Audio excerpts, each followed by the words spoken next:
Alaska's Cook Inlet, America's first viable tidal market.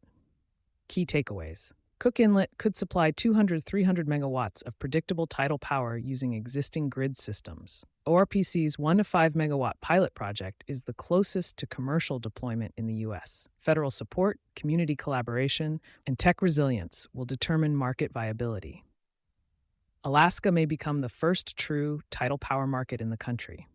While the lower 48 states continue exploring intermittent renewables, Alaska is quietly emerging as the most promising U.S. region for tidal energy. Cook Inlet, known for its massive tidal flows and challenging conditions, could soon host the nation's first grid-connected tidal power project.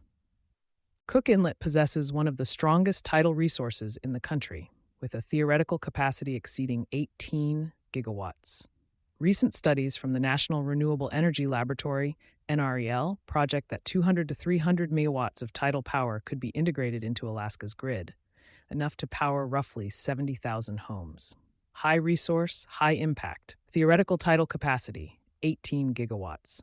Realistic grid integration, 200 to 300 megawatt. Residential coverage potential, 70,000 homes. Regional emissions reduction, up to 37% CO2 cut with 16 fuel savings by 2035 if tidal scales across the rail belt. According to NREL, these figures demonstrate how Cook Inlet could deliver both energy security and cost savings in a state still heavily dependent on diesel.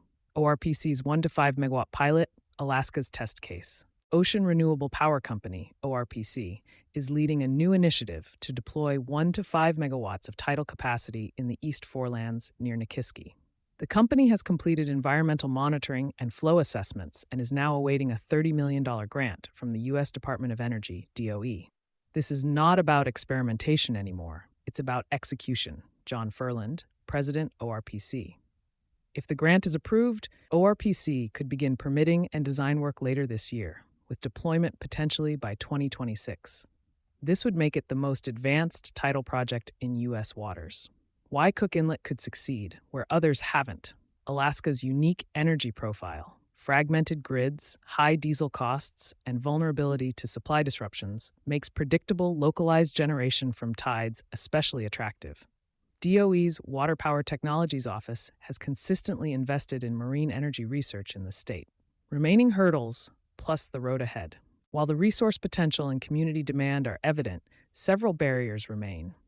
Funding dependency. The pilot hinges on the $30 million DOE grant. Harsh conditions. Equipment must withstand sediment, ice, and strong current velocities. Permitting and community engagement. Long-term scalability requires collaboration with tribal governments and fisheries stakeholders. Cook Inlet represents more than a renewable energy opportunity. It's a proving ground for tidal energy as a viable commercial solution. If ORPC's pilot succeeds, it could pave the way for expanded deployment across Alaska and other tidal-rich regions. You've been listening to Sustainability Soundbites from E+E Leader, where the business of sustainability meets real-world impact. With over 10,000 downloads and 23,000 views on YouTube, your brand could be the next to lead the conversation.